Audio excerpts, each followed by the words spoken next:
Hello everyone and welcome to today's video. So on today's lineup of Doctor Who custom action figures that I've had a go at painting and making and sculpting, we are looking at the very first one that I was originally going to start with, and then I kind of ended up like painting bits and pieces, as you can see next to the following figures.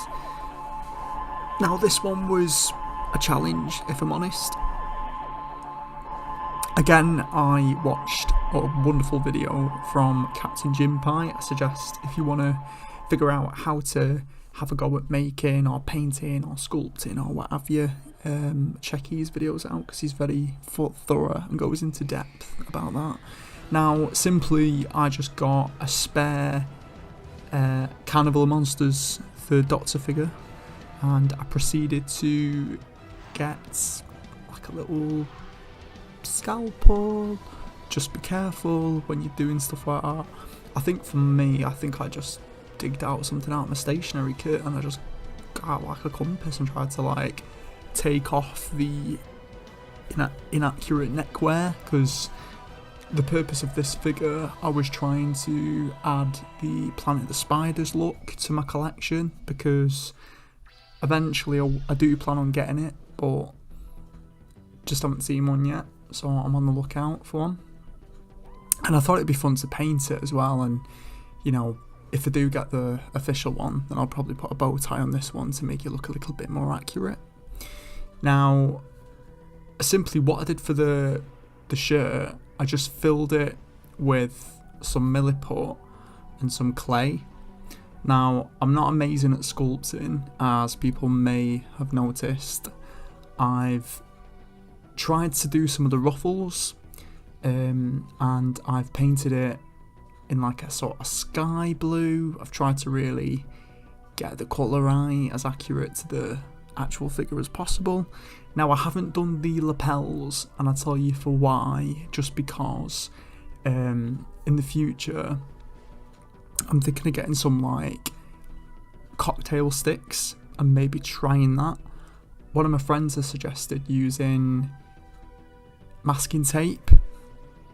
Now, we'll see what happens in a future video if I do go ahead and try fixing this figure a little bit, but for now I'm happy with it. Yes, the boots are inaccurate, but I didn't have infinite amount of funds. I could have just making this, but I probably could have just got the official one and just put the John Pertwee head on from Nathan Ward. Be sure to check his page out on Instagram and follow him on his Etsy store. Now, I was able to get this, I think the head costed about £15. The paints that I've used are sort of bone colour. I've used 4 different types of flesh colour. There was a wonderful guy from the Warhammer in Chesterfield that was very, very helpful. Wrote a list down of all the sort of like mixing and stuff like that. Now, I have had a go and I hope it comes across.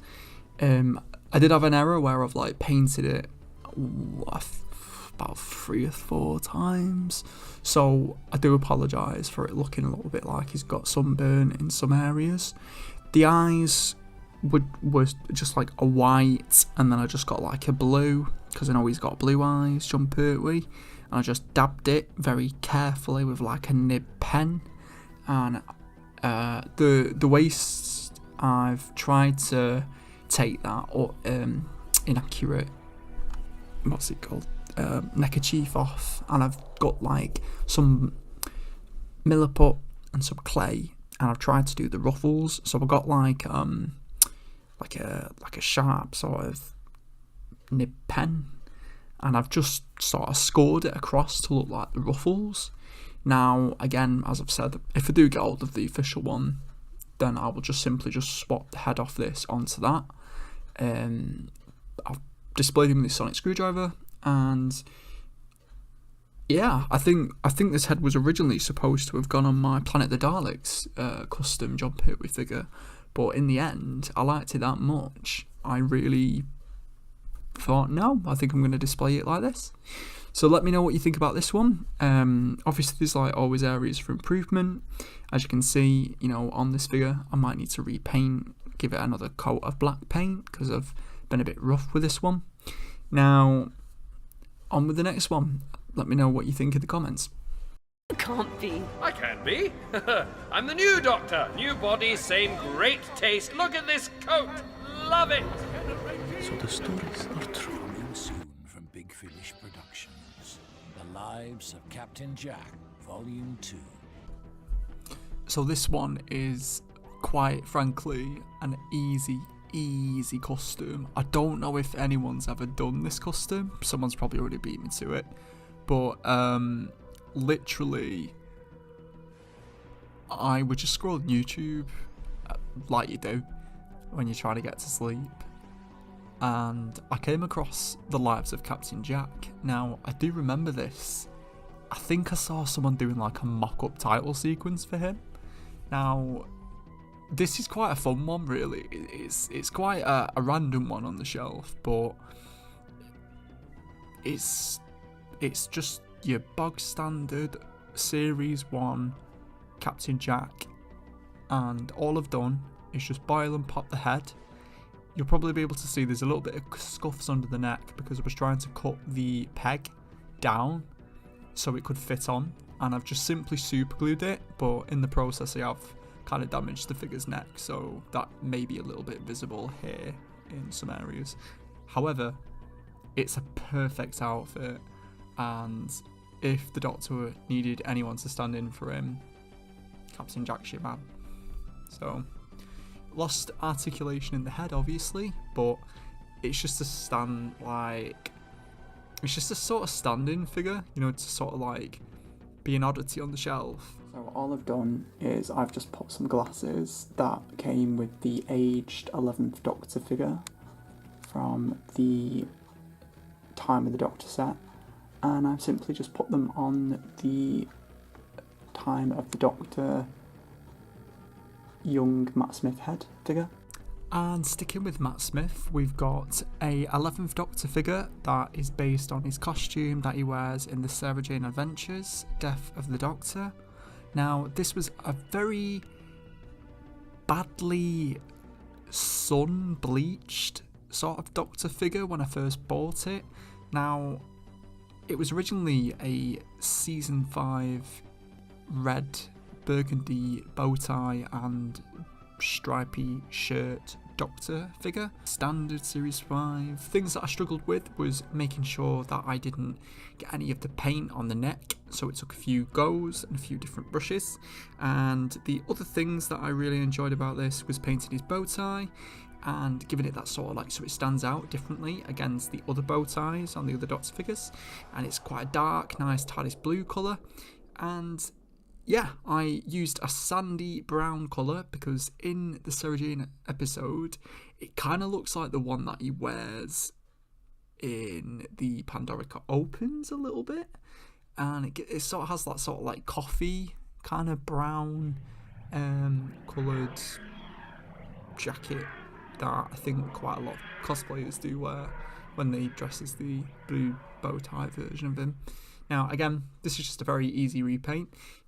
Just being very extra careful with a drawing pin, just dabbing it in some black paint and just being very careful, or just getting like a nib pen and just, again, this took about 5 attempts before I perfected it, and I've just put a sonic screwdriver accessory in, and he looks great with the other Doctors, and especially fantastic if you pop him next to Joe Grant and your Sarah Jane figure. Okay, moving on. Okay, so forgive me, I have actually worked on this week, tried to perfect it, masking tape. I've given it another coat of green paint. There is some like paint splats and some paint errors, so please forgive me. This is Donna Noble from the 60th anniversary episode. Now, I had a load of recycled figures. I used Jodie Whittaker arms, Sarah Jane hands. I also used an 8th Doctor jacket. So it was literally just a simple case of repainting and just like gluing bits down and just getting out the Citadel paints. Now, if I was to go back over this, I would probably like make her jumper look a bit tidier. However, if you put this next to your, I've not actually opened the set, but the 60th anniversary set with the Regeneration, 14th Doctor and Jodie, she looks brilliant. I've seen other people do this figure and tackle it a bit better than I have. Now again, I'm a bit of a rough customizer, but I really did enjoy making this, and I hope this is quite a fun figure to do, really. I would recommend it. It's a shame we've not had another Donna Noble release since the original version way back in 2008. But yeah, I've not bothered to do the hair. I've literally just recycled because I had a spare Donna Noble, but huzzah. I'm going to call that the end of the video because it's gone quite long now, but I hope you've enjoyed, and if there's any customs that you would like me to have a go at, drop us a comment. I will try and like pick up where I left off with the other bit of remaining footage. So if you've enjoyed the video, please like, comment, subscribe, share with your friends, and stay fabulous.